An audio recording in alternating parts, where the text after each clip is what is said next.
든든한 단어인 아버지, 어버이 주일입니다. 하늘보다 높고 바다보다 깊은 어버이의 사랑을 기억하며 다 함께 감사드리는 주일이 되시기 바랍니다. 그리고 모든 어버이의 헌신과 희생을 귀하게 여기시고 칭찬하시는 하나님 앞에서 위로와 회복의 주일이 되시기를 바랍니다. 어버이 주일을 맞이하여 1960년도에 강원도 평창에서 구남매의 막내로 태어난 심순덕 시인의 어머니는 그래도 되는 줄 알았습니다 라는 시로 말씀의 서두를 시작하고자 합니다. 심순덕 시인, 어머니는 그래도 되는 줄 알았습니다. 엄마는 그래도 되는 줄 알았습니다. 하루 종일 밭에서 죽어라 힘들게 일해도 엄마는 그래도 되는 줄 알았습니다. 찬밥 한 덩이로 대충 부뚜막에 앉아 점심을 때워도 엄마는 그래도 되는 줄 알았습니다. 한겨울 냇물에 맨손으로 빨래를 방망이질 해도 엄마는 그래도 되는 줄 알았습니다. 배부르다 생각 없다 식구들 다 먹이고 굶어도 엄마는 그래도 되는 줄 알았습니다. 발 뒤꿈치 다 헤어져 이불이 소리를 내도 엄마는 그래도 되는 줄 알았습니다. 손톱이 깎을 수조차 없이 담고 문드러져도 엄마는 그래도 되는 줄 알았습니다. 아버지가 화내고 자식들이 속 썩여도 전혀 끄떡없는 엄마는 그래도 되는 줄 알았습니다.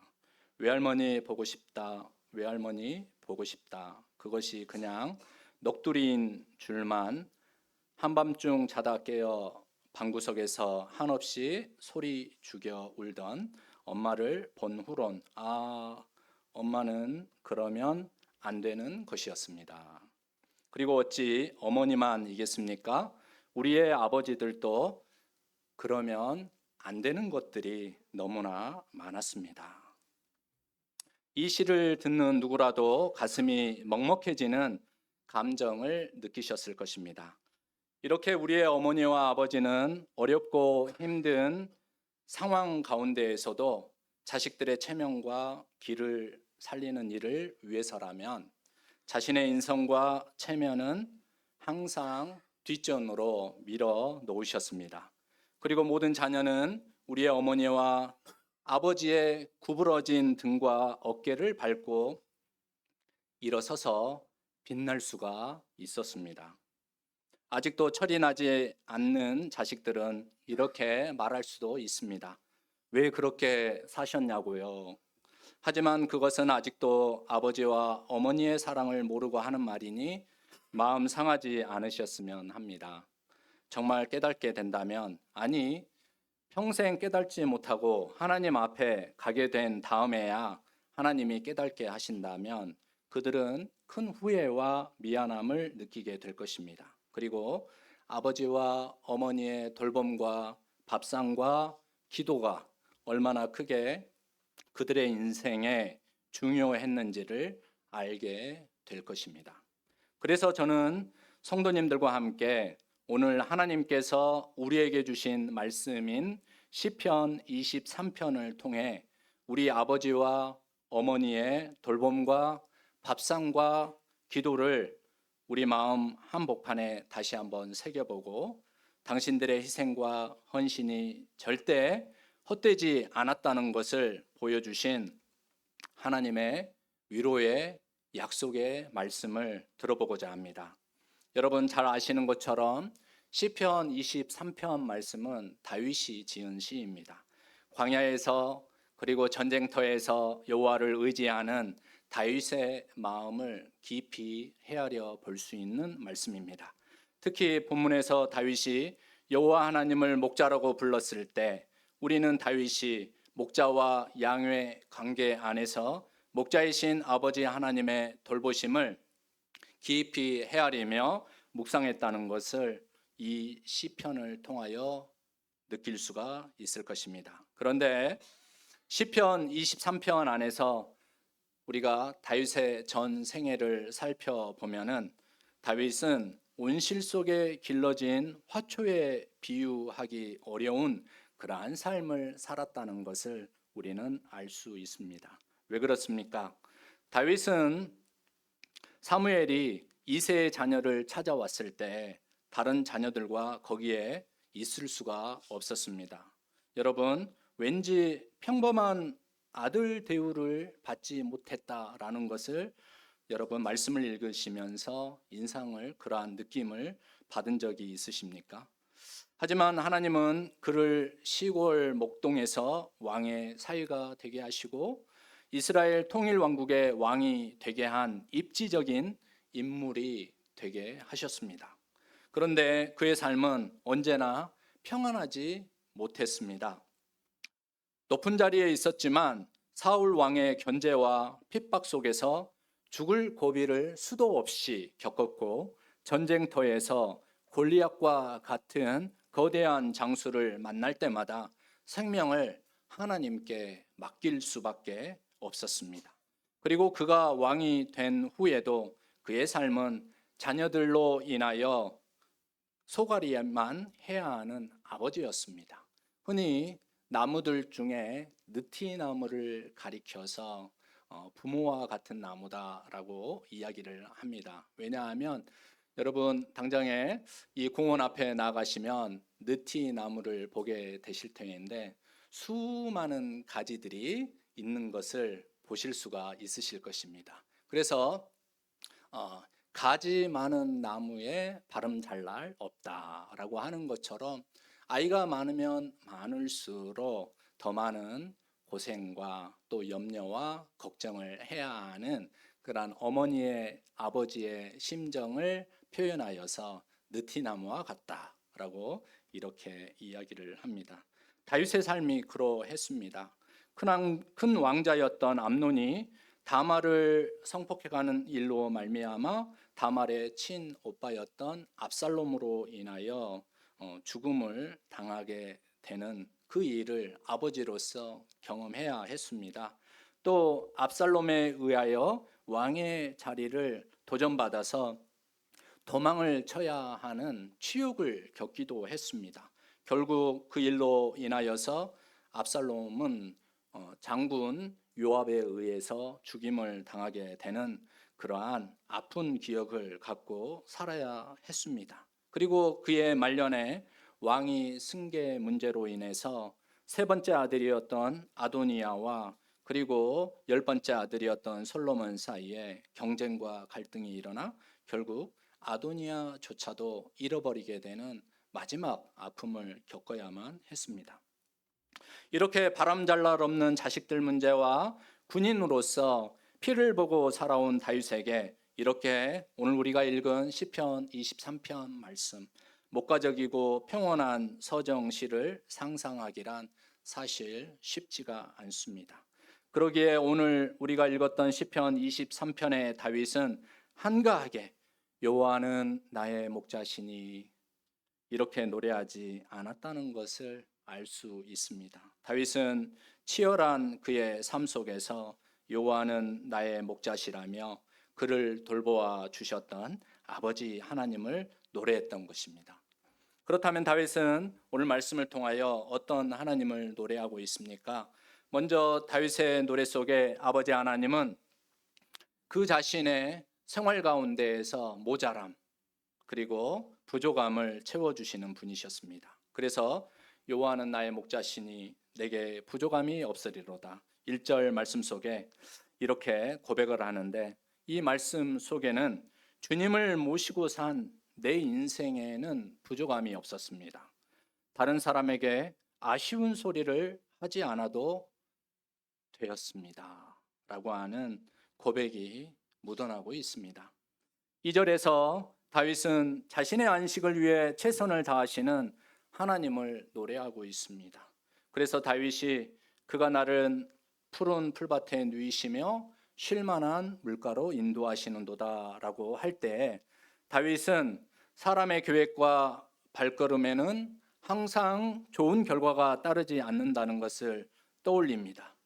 이번에 도달한 푸른 초장과 쉴만한 물가는 비록 이번에는 운 좋게 그리고 그렇게 만날 수 있었지만 다음에는 없을 수 있다라고 하는 경험을 떠올리게 됩니다. 하지만 목자가 양떼를 결국 새로운 푸른 풀밭과 쉴만한 물가로 인도할 때까지 쉬지 않는 것처럼, 낮과 밤을 가리지 않는 것처럼 푸른 풀밭과 쉴만한 물가를 끝까지 찾으시는 그 하나님을 오늘 2절 말씀을 통하여 다윗은 고백하고 있는 것입니다. 3절, 내 영혼을 소생시키시고 자기 이름을 위하여 의의 길로 인도하시는도다. 다윗은 하나님을 자신의 영혼을 소생시키시고 낙심과 절망과 좌절 가운데에서, 두려움 가운데에서 다시 끌어올려 일으키시고 의의 길로, 하나님의 뜻이 있는, 하나님의 계획이 있는 그 길로 나를 이끌어 가신다. 그분이 바로 내 아버지, 내 하나님이시다라고 찬양하고 있습니다. 자신이 다른 마음을 품고 또 품었던 뜻이 꺾여질 수가 있습니다.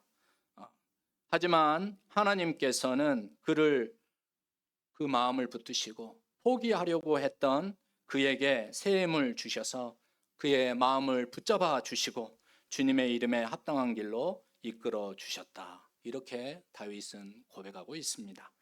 4절의 다윗의 노래는 이 시의 하이라이트라고 할 수 있겠습니다.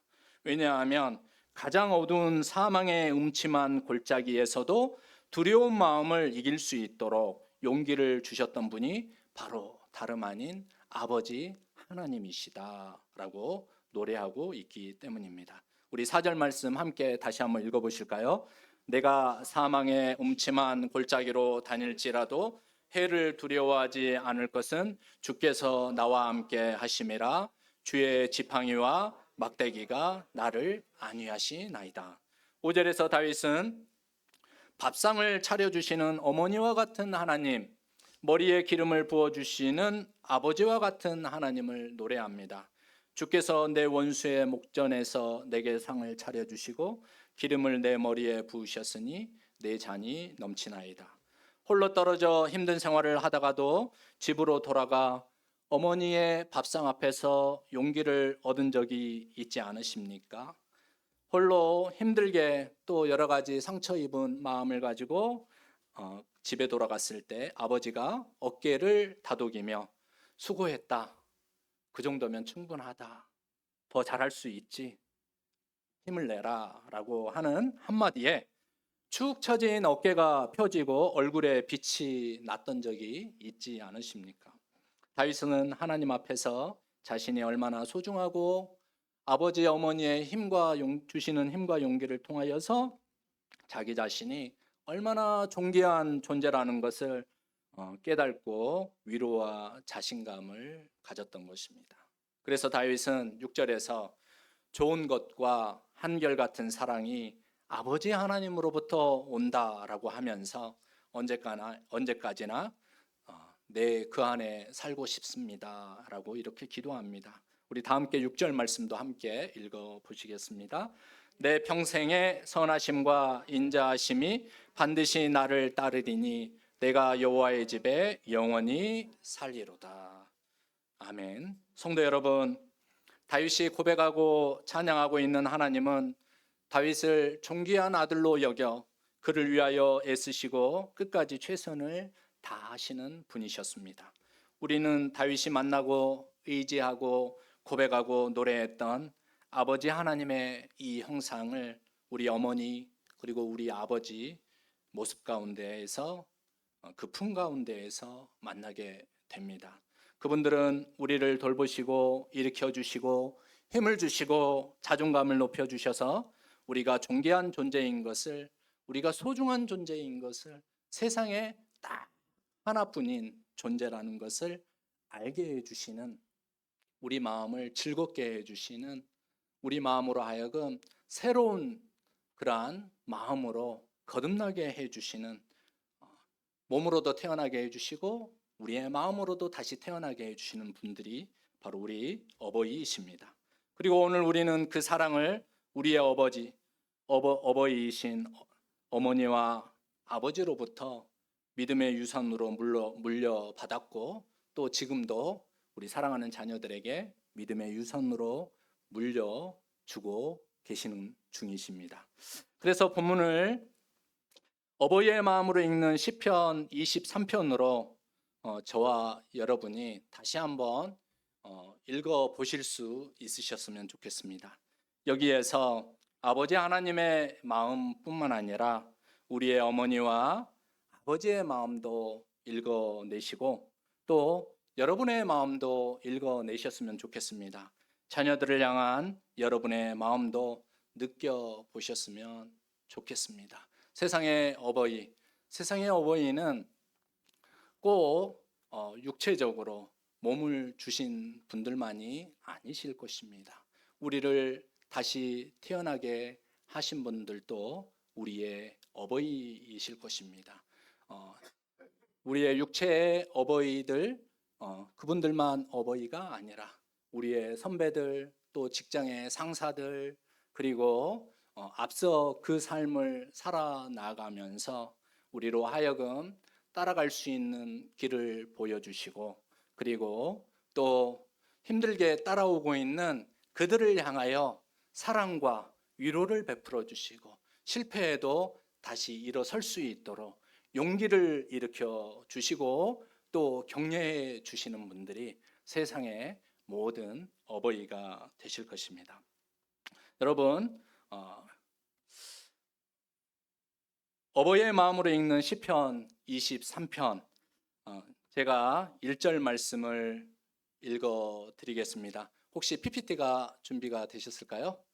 그러면 여러분 1절 말씀을 한번 읽어 주십시오. 그러면 제가 어버이의 마음으로 읽는 시편 23편의 말씀을 또 제가 이렇게 화답을 하도록 하겠습니다.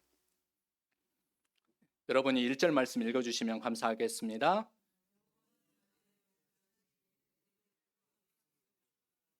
나는 부모입니다. 내 자녀가 필요한 것을 부족하지 않게 채우고 언제나 돌보며 지켜야 합니다. 2절입니다.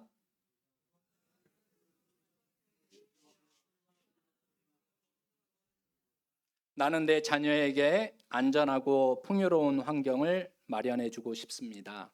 그래서 그들이 거기에서 마음껏 뛰놀고 쉴 수 있는 따뜻한 배경이 되어 주기를 원합니다. 3절입니다.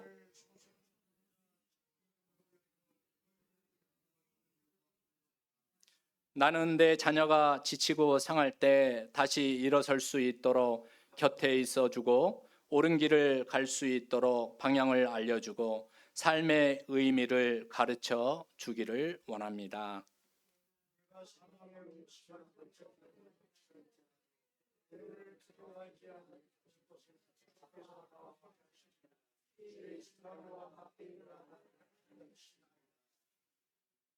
그들이 세상의 어두운 길을 걷고 혼돈의 시기를 살아야 할 때 나는 그 길 위에서 내 자녀의 손을 놓지 않고 함께 걸으며 두려운 마음을 이기도록 용기를 채워 주기를 원합니다.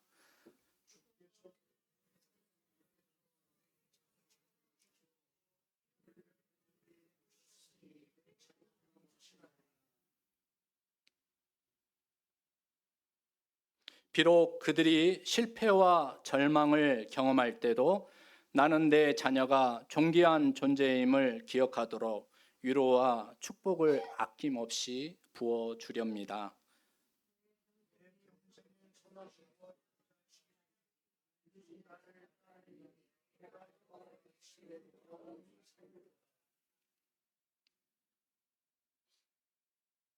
나는 내 자녀가 평생 하나님의 선하신 계획과 사랑의 마음을 경험하며 하나님 안에서 살기를 간절히 기도합니다.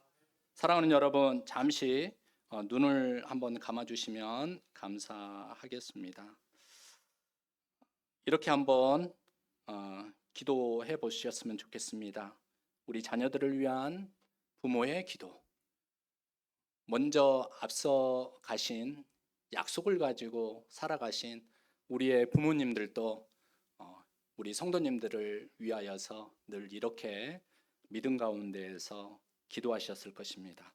여러분 눈을 감고 우리 어머니 아버지께서 여러분들에게 했을 기도의 내용을 들어보시고 또 이 시간 사랑하는 자녀들을 향하여 기도하는 여러분의 기도의 내용으로 한번 이 기도문을 삼아 주셨으면 감사하겠습니다. 사랑의 하나님 아버지, 당신은 선한 목자이시고 저도 부모로서 그 사랑을 자녀에게 전하고자 합니다. 내 자녀가 삶에서 부족함 없이 살아가기를 원합니다.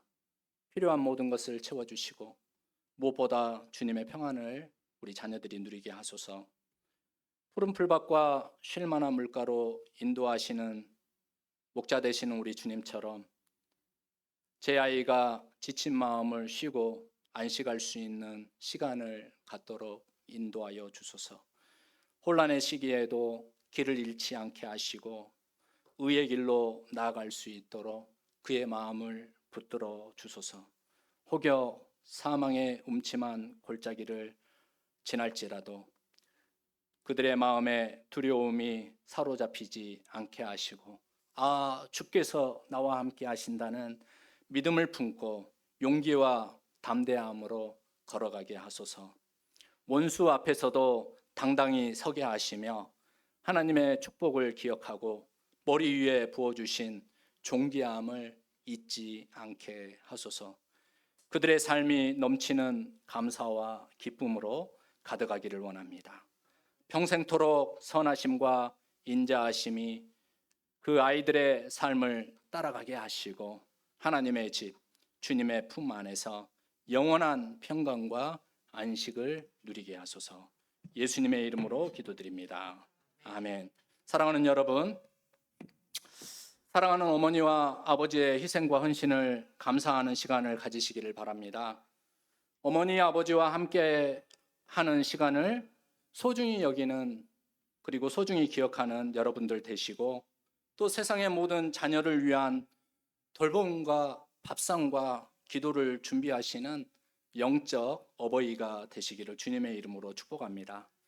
모든 어버이의 사명에는 하나님의 위로와 회복의 은총과 영광이 있습니다.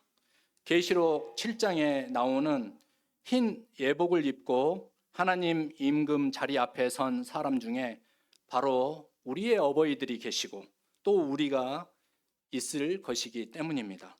왜냐하면 어버이로 살아가는 삶이 대단히 큰 어려움이기 때문입니다.